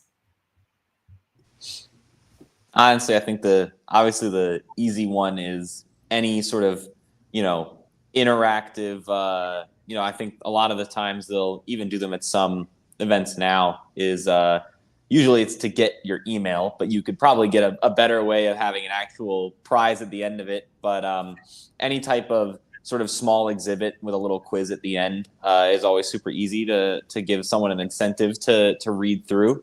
But it's also just showcasing sort of the more fun and eye-catching side of whatever industry you're in. So for us with race cars, it's the awesome cars out on track, but you could do whether it's a quick engineering challenge, a quick pit stop challenge, stuff like that, where it gets them hands-on and they get to sort of see what it's really like instead of just giving someone a pamphlet with a ton of statistics and numbers on it. Absolutely. That gave me a couple ideas as well. I know there's a couple steps in the process of being a fan that you could educate them. The first one being buying their ticket. So if they were to fill in their zip code, I know this is a platform out there that does this, but when you're buying your ticket, you fill in where you're coming from, your zip code of purchasing. It calculates your carbon emissions right then and there at the end of it, and asks if you want to offset your carbon with it's usually just a couple dollars. Well, depending on how far you're traveling, but it shows you the money you could offset your carbon emissions with. So I was thinking that could be a first step. And that's kind of more of the negative, showing how much you're impacting. But on site, it could show a positive of, if there's any local organizations that are being activated that are specific to that region. So if it's coastal or something, they could have activations there showing you some positive things you can do in that area to improve or like decrease your carbon impacts. Awesome.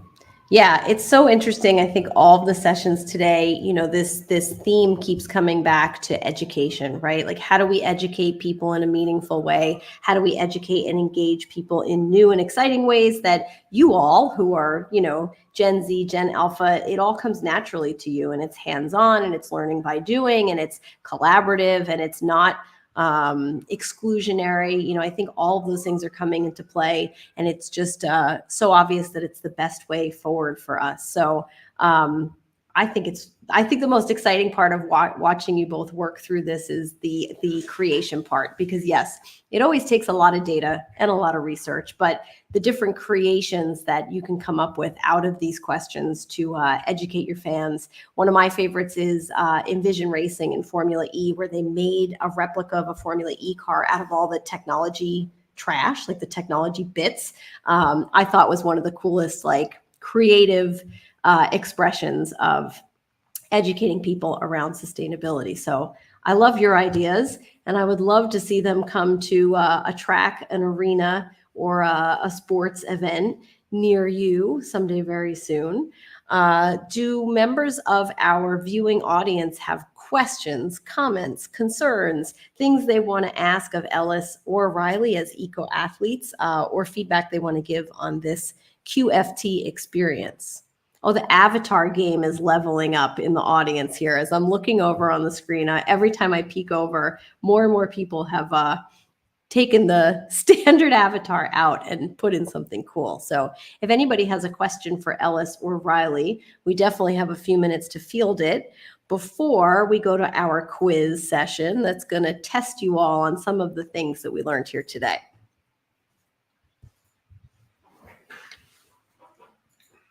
Riley, is there anything you want to share about what you're working on right now, or maybe what you're most excited about? What's happening for you? Yeah, I can share. I actually just wrapped up a couple golf tournaments back to back. We had 4 in a row, so it's just the busy golf season right now. But I'm really excited to now get those metrics. So after following golf tournaments, we just track all the data from vendors that have traveled there, from the waste audits. So the amount of waste that's gone to recycling or reuse versus the landfill. So I wrap up with getting those reports and kind of giving them bite-sized pieces to understand. So, by saying we recycled this amount of tons or pounds, I translate that into something that can be really understandable too. This is an equivalent to driving a car for a year or driving 10 cars and this many gallons of gasoline. So I really like putting that into statistics that people can really understand and take away from it, their impact. Have you seen all those memes online about how Americans love to measure things in this cow is worth 200 hamburgers, that we just have like hilarious ways of measuring things. But to your point, I think, it gives people a visual and kind of mental metric that's different than saying, oh, well, this is what the heck is a kilometer anyway, as Ellis would say. Sometimes it's hard to visualize the reality of something. So any of those kind of visual references, I think, are really helpful and kind of bite-sized information pieces rather than, the 150-page post-event report, which exists and is necessary, but yeah. Exactly. Yes, I love turning that into. We do have our long 100-page, and then I like to give them the short one-pager that shows icons of the equivalent of trees it saved, or something. So things like that. That's what I'm excited to get to our clients in the future. We have a question, so I'll have each of you. I'll pitch it to Ellis first, and then Riley, you can take it. Do you feel like this next generation is more aware of sustainability, or is there still a lot of work to be done? So Ellis, and then you can tee it up to Riley. I think definitely. I just don't think that it's presented in a way that lets us pay attention very well. So I think we're definitely aware of it, but it's just not presented in a way. It's presented in a still very old school way of statistic, numbers, graphs, that's it. Whereas, we're aware of what's happening and what's needed, but it just needs to be presented better for us to work with our brains. I agree. I do think that our generation and this younger generation is very aware of climate change and climate action and kind of really seeing the effects on the earth today. But I do think what's lacking is maybe the consumption ideals that we still carry through generation to generation. So I think just education there and kind of some tools of where consumption and underconsumption can be applied would be really good. Excellent.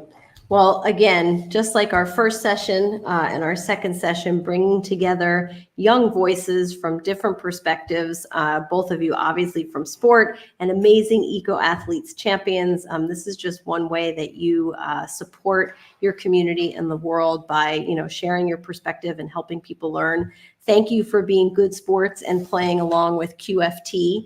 I know it's not your normal panel discussion, but Ellis and I have made an agreement to do not normal panel discussions, that we've had enough of those. And anytime we can get people thinking and brainstorming together, even seeing your willingness to be able to just hop in to an activity like this and put yourselves out there, I think is a really important piece of the puzzle here. We've got another question. I work in the motorsport industry too. How do you see the adoption of more sustainable practices being more accepted or being made a priority? I guess we'll pitch this to Ellis as our electric racing driver. I think it just comes down to it's got to be worth it. So, this is a sport that's run on money. And if it doesn't make sense for, on a smaller level of drivers and teams to make that switch, we're, already in a place where budgets are tight for even the biggest companies in the world. So if it's costing more resources than, they're getting the benefits of, then that's where I think it's tricky. But I think it needs to be done on a series level, that it's not an option if it gets to that point where, people in motorsport are probably the most stubborn people on the planet. So we're not going to change very quickly unless we're given a good kick in the backside to start doing it. So just has to be done on a super high level in the food chain of making it a necessity to go racing. Riley, how are you seeing that in the golf world? What does it mean in your context? I was going to add the same thing. I think it's kind of universal across large sports. It does come down to that hierarchy of money and the cost. And what I see, especially in the golf world, is just trying to convince sponsorship. So sponsorship around climate action, for example, we do like sorting teams for waste in the back of house. So behind closed doors, like behind events, we're sorting through all the trash. And there's brands that sponsor that. And if that can be also brought to the motorsport world, sponsoring compost bins, things like that, they can really anything, just making green and making climate action marketable for any sporting events. Yeah, which I think lends to this idea, right? Like, so whether it's motorsport, you've got cars on track. I think there, when it comes to the climate conversation, it's more pronounced because they're race cars that traditionally were run by fossil fuels. But golf has similar challenges where they're saying, well, you've got these huge greens that consume all this water to keep it, up, keep it up and all of that. So, I think each sport has its kind of sore point that it has to address of why it matters and why it should stick around. But I think both of you are addressing that there's all these other aspects to sport that are related to fan engagement, whether it's the food that's served, how the trash is cleaned up, how the event itself is powered, how people are getting there, what the access of ticket cost is, and that doesn't matter what the sport is that the fan is in love with. I think that there's a lot of opportunity across the whole, the whole culture of professional sport and athletes like you that can help tell those stories. So I'm hugely thankful to have had both of you here today with me, and again, participating in question formulation technique. Very successful. So thank you so much. We are going to move on to our quiz portion. So Ellis and Riley, you may want to pop yourselves over into the metaverse space so that you don't miss a thing. And I really appreciate your time today, and thanks for being our final session of the day. Thank you so much. I'm so happy to be here. Thank you.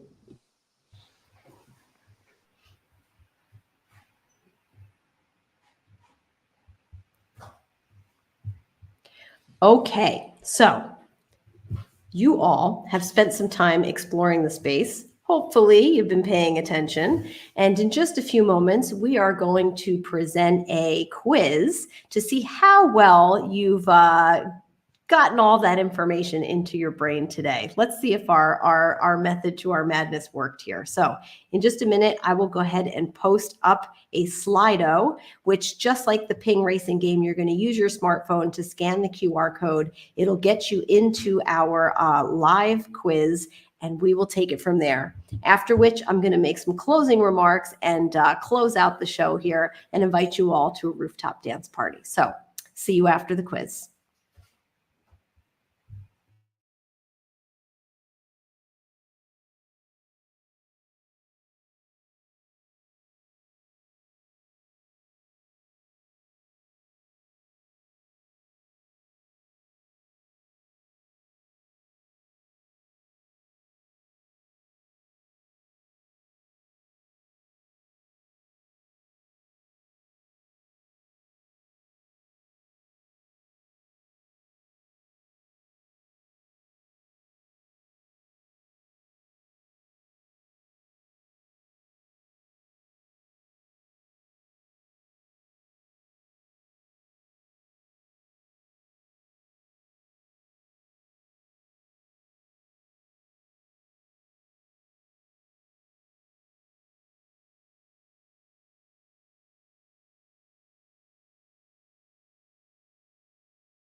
Oh, there's me fixing my hair again. See, I got to make sure I'm looking good on camera.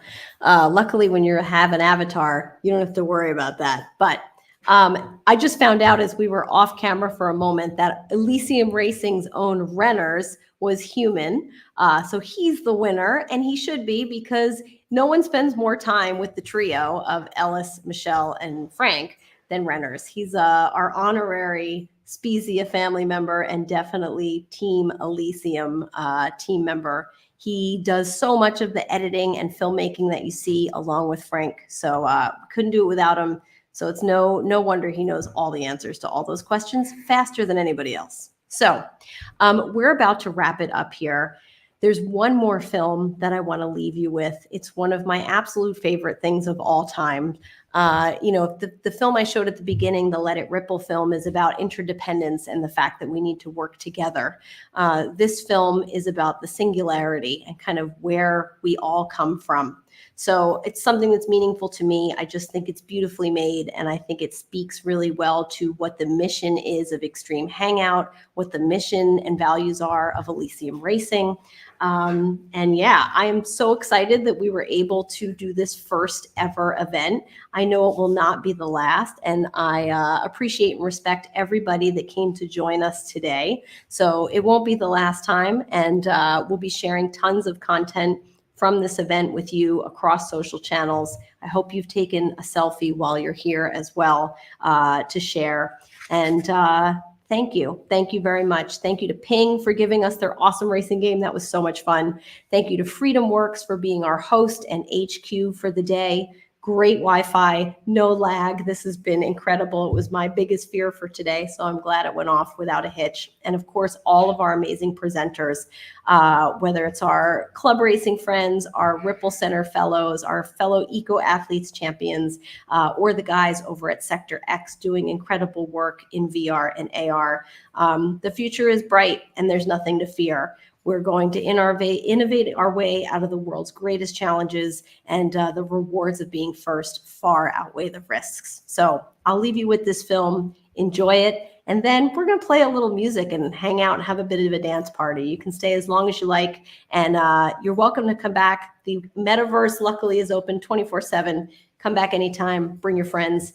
Reach out to us if you want to host a party. We'll be happy to join you. Thank you all so much.